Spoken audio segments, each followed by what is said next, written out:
ning ngadepi karo bapakne. Bapak sing salah. Salah perkara apa? Nek ngerti anake kaya ngene iki dikandhani apik-apik nganggo swara ya aku manut. Kok dadak dugang? Apa anggepe sisa dugang ming kowe? Wah, setan kowe ya demit. Demit anak-anak setan. Wong edan. Wani karo aku sing tak wedeni apamu, Pak? Wah, deplok ndas, wah deplok sik kowe. Atmaja Kunggil bocah bagus Antasena padha kanthi harja sapraptanane negara Ngamarta nggir Atmajaku Antasena pangestune Siwa Punta slamet tekaku aku ngaturke bektiku katur ya Pakdi ya tak tampa wah caidan padha harja sapraptamu pangestune Bapak wilujeng Pak aku ngaturke bekti ya tak tampa anakku Antasena padha harja pangestune mak cilik Madukara slamet tekaku. Aku ngaturke basa katur ya mak cilik. Ya Antasena ndak tampa. Atmajaku ngrandu gumbala. Ana wigati apa dene sira sowan mangka tanpa tinimbalan. Semune gita-gita ana wong wigati mara matur marang awakmu Punta ing Ngamarta nggir. Sepisan ngaturake bektiku katur ngarsaning Pakde. Bapa Kyai Njodipati lan mak cilik Janaka. Ndungkap angka loro sowanku iki ora saka karepku dhewe. Nanging sowanku iki mligi aku diutus karo kakekne Semar. Sira kulub diutus dening kakekne Semar tegese Kakang Semar Badranaya. Bener wigatine apa?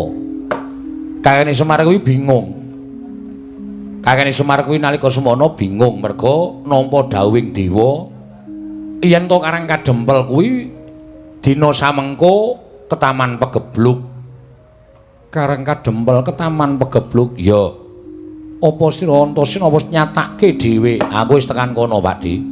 Akeh para kawula ingkang kekurangan sandang pangan, wekasan padha urip ngrekoso satemah teka lelara ingkang tumpuk matumpa-tumpa akeh kawula ingkang esuk lara sore ketiwasan sore lara esuk tekaning pati monggo nalika semana kakekne Semar dawuh karo aku yen to kakek Semar nampa sasmitaning dewa Karang Kadempel isa waluya nirmal temah jati temah mulya yen to ketenggan ya kuwi kewinastan pustaka Jamus Limasada pusakane pepundhenku Pandhawa mula kang sangka kuwi sowanku ing negara Ngamarta iki diutus dening kakekne Semar supaya nyuwun ngampil pustaka Jamus Miang Jimat Limasada.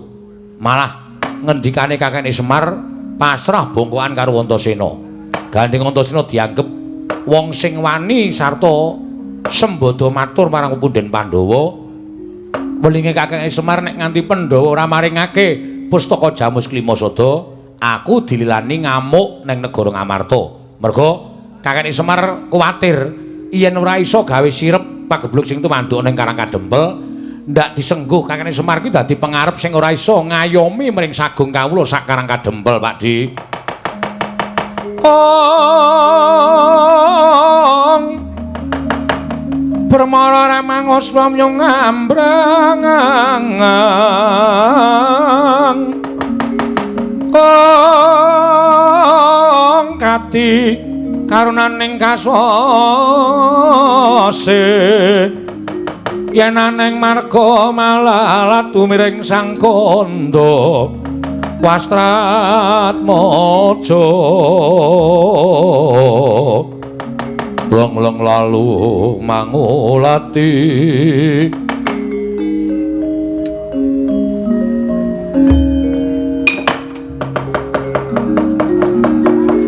kocap kacarita nalika semanten andadosaken dukaning risang Bratasena sigra majeng ganya lenggah sang Werkudara anatap ingkang putra sang Antasena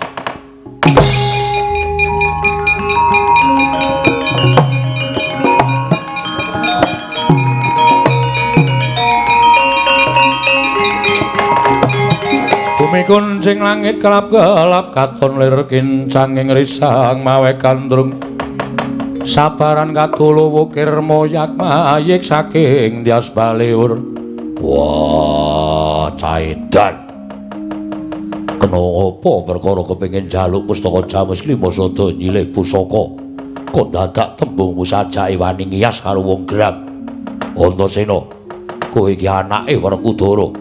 Teka kowe wani ngucap yen to barep kakangku ora maringake pusaka, kowe bakal ngamuk ning negara Ngamarta. Wah, bayi ora ngerti tata krama. Sik, Pak. Aku matur ngersaning Pakde ora ana perkara karo bapak. Wah, mleko matamu. Pusaka Jamuslimasada sing duweni ora mbarep ning Pandhawa sing gaduh, Pandhawa sing duwe. Wah, kowe omong yen ora rembugan karo bapakmu, kowe ngiyas karo wong gerang, kowe ngece karo wong tuwa.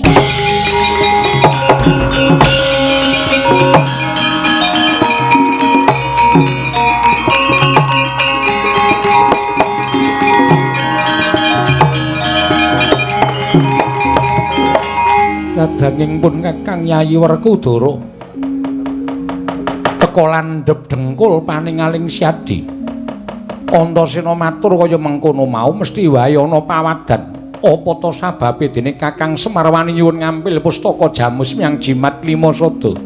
Janaka kula wonten paring adhawuh. Endhakna kamurkaning kadangmu Njodipati.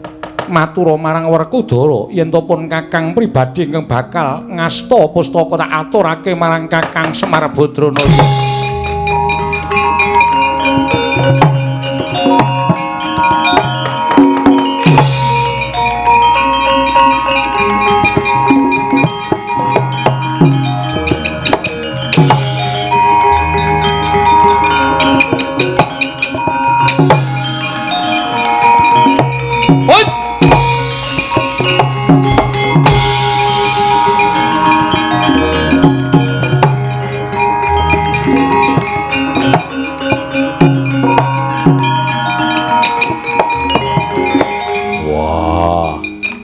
Ngadepi karo bapakne. Bapak sing salah. Salah perkara apa? Nek ngerti anake kaya ngene iki dikandhani apik-apik nganggo swara ya aku manut. Kok dadak ndugang? Apa anggepe sisa ndugang ming kowe? Wah, setan kowe ya demit. Demit anak-anak setan. Wong edan.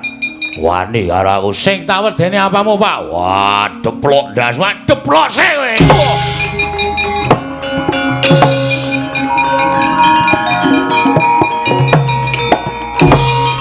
Oh, ayo. Jandon pokoke. Wit, ore kowe klumake.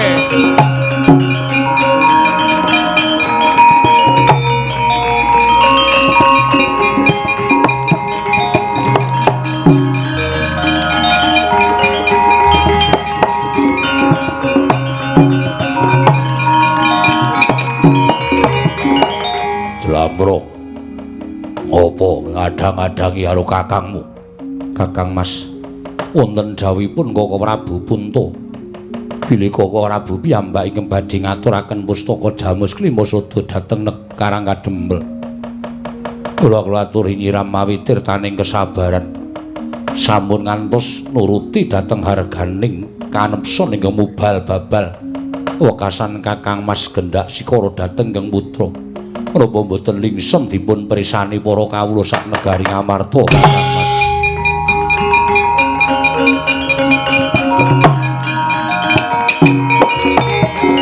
Piye kok leren teruske ayo. Wah, setan. Apa dikira aku wedi karo kowe? Aku ya ora wedi karo bapak.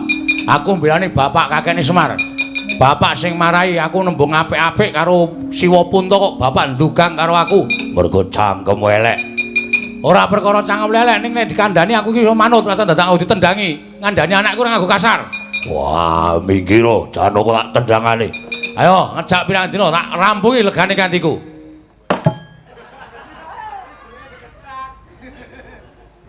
Iso leren ora? Nek ora iso leren aja mungsuh bapakmu, ayo mungsuh aku, pamanmu.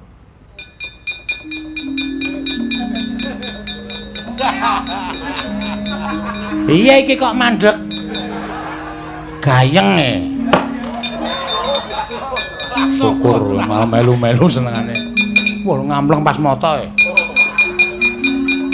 Antasena dalem, Lek. Awakmu ing Ngamarta wis budal ngaturake pustaka Jamus Klima Sada marang Karang Kadempel. Tak suwun Pak Li karo Bapak aja keri. Tindak ning Karang Kadempel. Wah, Antasena sejatine ning apa? Mengko Bapak prisa dhewe ning Karang Kadempel.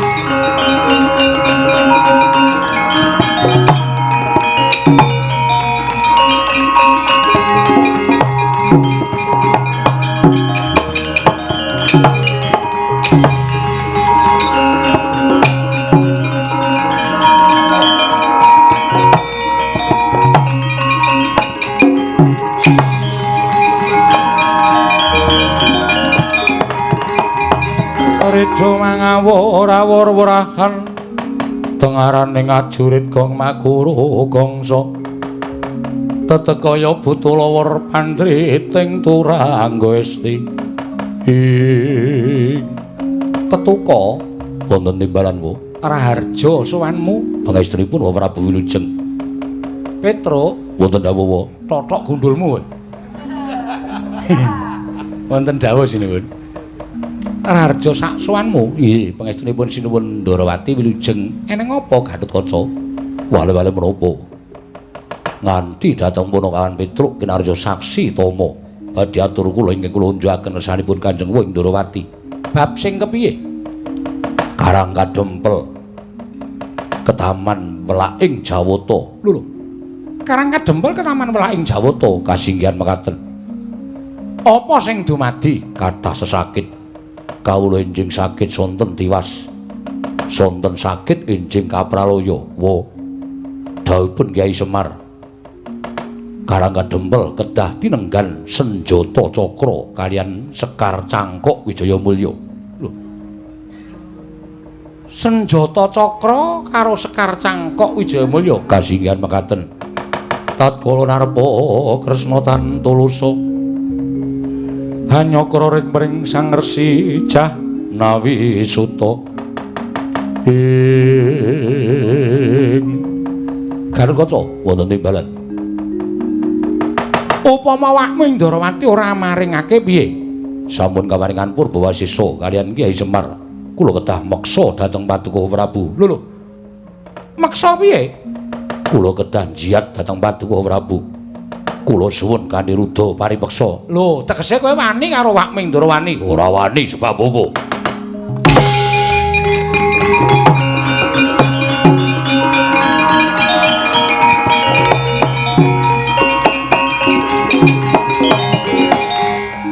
Lah, malang kerik.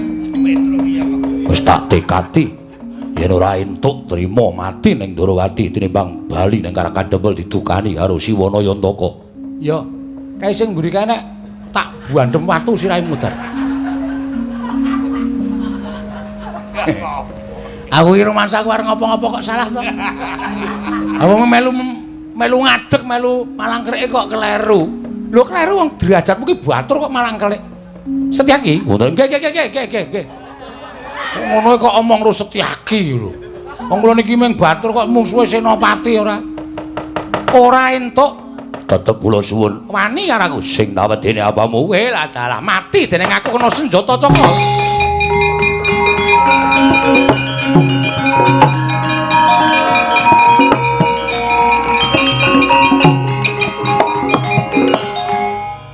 niku kersanipun pripun lah kowe butuhmu apa senjata cakra kaliyan Sekar ayo wis kuwi gawanen tiwas mempeng tiwas ngombe obat minggat. Oh, alah melu seneni ora melu. Gatotkaca wonten timbalan. Kakang Semar kuwi gedhe lalabane tumrap nata ing Ndarawati. Nggih. Aturna ngestakaken dawuh. Ning Lilanana awakmu Ndrawati uga bakal ngetutake lumaku ning pusakaku. Monggo kula dherekaken rawuh wonten Karang Kadempel Hanjewara.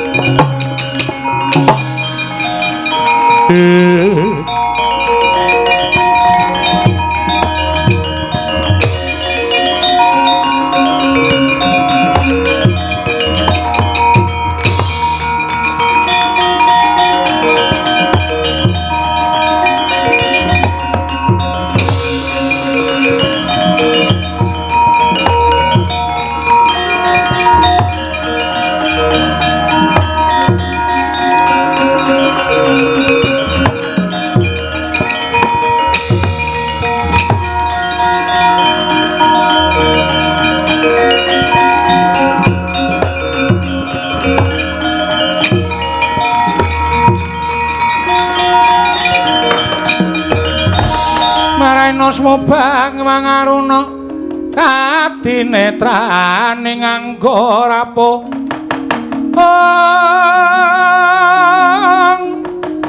kanikara saketer kene dongane nggung lir wuwu sing pine panca pepetoking ayamana lha dal Antarja kasinggihan mekaten Bu lho Bagong iki nggih sinuwun eneng apa sowane Mandura? Wale-wale menapa, Bu? Nampi dawuh timbalipun Kyai Semar Badranaya kula kautus supados sowan wonten negaring Mandura. Lho. Ora diutus dening para Pandhawa malah diutus dening Kakang Semar Badranaya. Kasinggihan mekaten. Wigatine ingkang wigatos namung badhe munjuk atur bilih samangke Karang Kadempel ke Taman Pegebluk. Masa menengo wae. Wong ayem-ayem mawon kok. Kok tak sikut raimu lho kok. Menengo wae. Oh nggih, nggih. Karang Kadempel ke Taman Pegebluk. Saged waluya nirmala Temah Jati, Jati Temah Mulya menawi tinenggan pusaka Mandura. Lho. Karang Kadempel ke Taman Pegebluk bisane waluya nirmala Temah Jati, Jati Temah Mulya yen to ketunggon pusaka Mandura. Kasinggihan mekaten. Pusaka Mandura apa? Kiai Nenggala, Kiai Alugara badhe kula suwun kula boyong dhateng Karang Kadempel. Piye?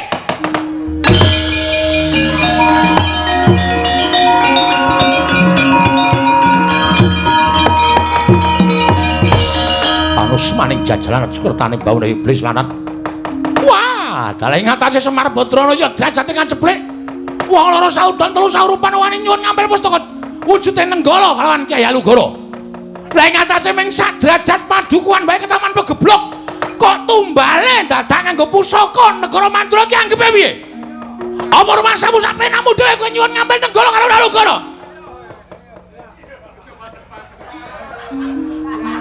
Diem. Mbok ora bengok-bengok to, Bol? Boldasmu kowe. Panus maning jajalan ora. Ratu iki pal-palke. Niki meng kari ento apa ora? Nek ora ento Ndara Antarja ajeng ngamuk teng Mandura. Weh, adalah areng ngamuk piye? Ngamuk punggung tegese piye? Tegesan. Bagong Mandura. Ku nek muni nesusro tenane kaya nggo sound system. Weh, weh. Kaget aku nganjen. Wong kok ora tau iso sabar. Ayo bali, mboten, Bu. Bali ora? Mboten. Wangsul menawi kula mbeto Nenggala karo Alugara ora gelem bali mboten kowe mangkal karo Baladewa kowe bocah wani karo wong kerak banget kowe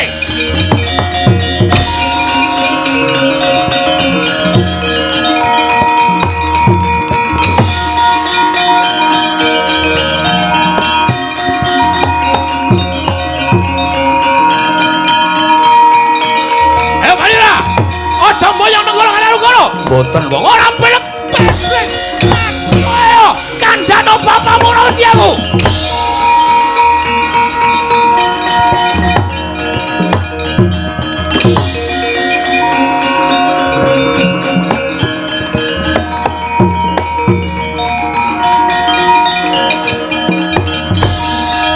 kowe iso dikandhani apa ora kowe aja nentaki kampurkane Nata Mandura Prabu Baladewa aku wong tuamu kowe aja ngeyel karo aku kula sampun prasetya dhateng Wa Semar Badranaya.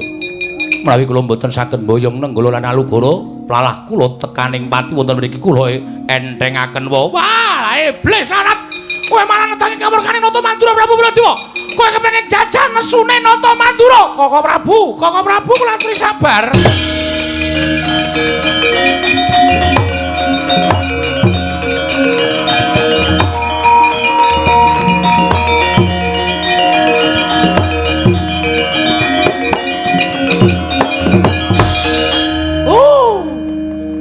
Ngapa iki? Marai ra gayeng. Nek wis gayeng wis Koko Prabu kula aturi sabar. Ngangkring. Oh ngedan. Kono kawan kok ya werna-werna Koko Prabu sabar. Kresna iki. Inggih. Lah kok dadi kowe ngendhak kalawan kamurkaning pun Kakang Mandura. Koko Prabu. Menapa ing dipun aturaken para putra menika saestu leres. Lho, bener piye? Karang kadempel mbetahaken bantuan saking paduka Kanjeng Koko Prabu. Lire piye? Sabab kula ugi sampun ngaturaken pusaka kalih. Lho, Ndarawati uga ngaturake pusaka loro. Inggih. Senjata cakra kaliyan sekar cangkok Wijayamulya. Sing boyong sapa? Gatotkaca. Mila menawi Antarja dipun utus wonten negari Mandura supados nyuwun ngampil nenggala lan alugara menika sampun trep. Ning nenggala alugara ora bakal iso pisah pun Kakang. Inggih, panjenenganing Kang Asta sing wigati rawuh ing Karang Kadempel. Oh ngono. Inggih. Ya, manut aku.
Kakang Semar Karang Kadempel aturing para putra ke Taman Pegebluk. Pripun lek kula lajeng matur. Sampeyan mesine prisa nek Karang Kadempel niku ayem tentrem. Lah rak tenan to. Wah pancen mung do diapus iki piye iki? Koko Prabu sabar rumiyin to, sabar rumiyin. Kakang Semar ngaten menika mesti kemawon wonten ing dipun pikajengaken. Ya piye, tak rungokke. Kula pancen pasrah rawuhipun para pepunden kula. Utamanipun Ndara Puntadewa, Ndara Kresna, Ndara Baladewa. Supados rawuh teng Karang Kadempel amargi kula niki entuk kewajiban. Lho, kewajibane apa? Kewajiban kula matedhakaken kinarya lantaran tumedhaking kanugrahan ingkang badhe dipun tampi ndara-ndara kula sedayanipun ingkang sami rawuh wonten ing Karang Kadempel. Utamanipun Ndara Puntadewa, Ndara Kresna, Ndara Baladewa, Ndara Werku, Ndara Janaka. Mergi tentreming jagat menika sampun dipun sampiraken dhateng pundhakipun ingkang sami rawuh wonten ing mriki.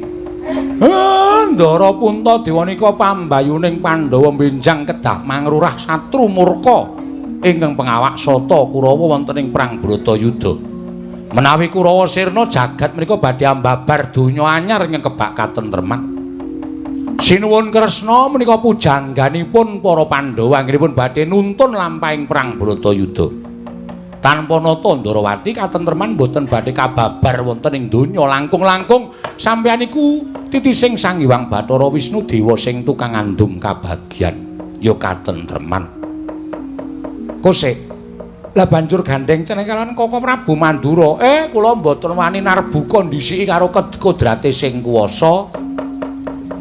Ning nuwun sewu ajeng kula buka sithik mawon. Arepa dikaya ngapa sinuwun Mandura benjang kinarya dados cucuking ngajurit sasampunipun perang ageng Bratayuda. Anggenipun tansah ngayomi jagat menika sesarengan kaliyan putra wayahipun para Pandhawa. Lho.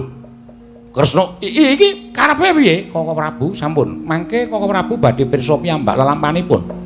Ning ngendikanipun Kyai Semar menika dadipun nugemi. Mongko sing duwe Pandhawa sinuwun Puntadewa sing dadi cucuking pusaka Jemparing utawi landheping Bedama Ndara Werkudara lan Janaka. Tanpa Ndara Werkudara lan Janaka sing duwe niat ngisah sangkara murka tentrem menika mboten ajeng isa digayuh dumugi jaman menapa kemawon niku estu. Lah terus piye Kakang? Ngentosi sedhela mawon Ndara.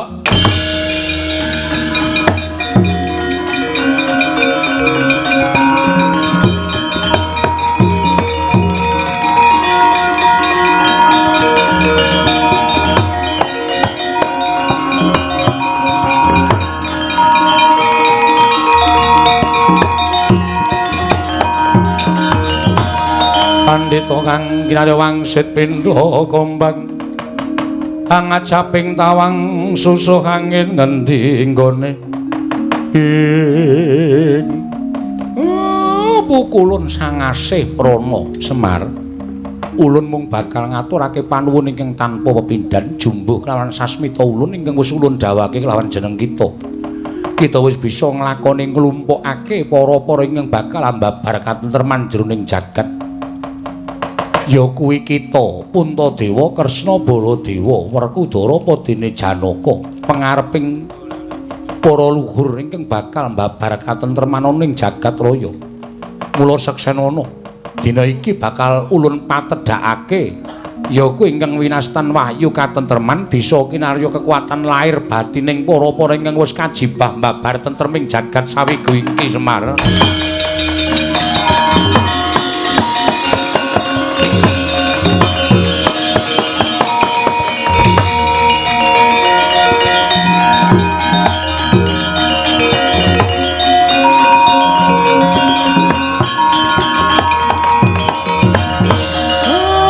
Ngaturaken panuwun Bukulun. Iya. Tiba sepadha-padha. Bukulun ngaturaken panuwun, Bukulun ngaturaken panuwun. Bukulun ngaturaken panuwun. Wah, penang kakekku aku ngaturke panuwun. Bukulun kula ngaturaken panuwun tanpa pepindhan. Padha manunggala. Nadyan durung ditunggalake kelawan lelakon utamane si Baladewa nanging besok bakal ditunggalake lumantar lelakon manunggal kelawan para Pandhawa. Ngesaken dawuh paduka Hyang Adi Bukulun.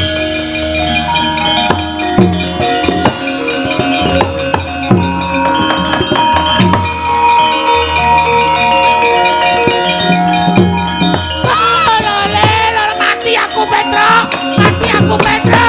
Aja Petro. Mati aku. Aku ngapa Petro? Ayo bali.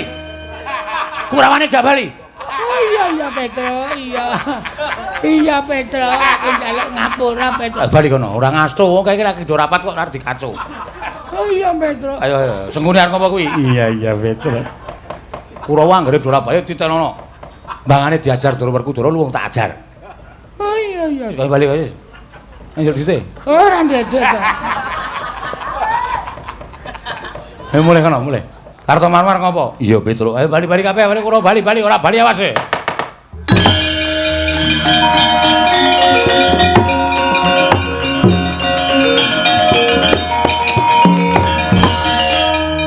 Kok geger?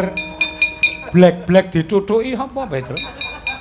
Durna kok ajeng munggah teng pendopo Pedukuhan Karang Kadempel ajeng gawe kisruh njaluk wahyu. Kok ajar ning dalan. Kurawa, oh undurke. Lah ya syukur. Werkudara. Nggih. Wis ora nyambut gawe kowe. Yo Petruk ngaturake panuwun. Ora mbok sifat mbarat. Ora kula tepasi kok menan. Kuntal kabeh penyakit-penyakit do kuntal kabeh. Pun saniki pun tentrem samudayanipun. Pun pikantuk payu katentreman muga-muga. Ayo Pak, ngendi kok Pak? Sak pengker kula pamulangan ageng luhur mriki mugi tansah pikantuk katentreman lan tansah hanjayeng bawana sinuwun.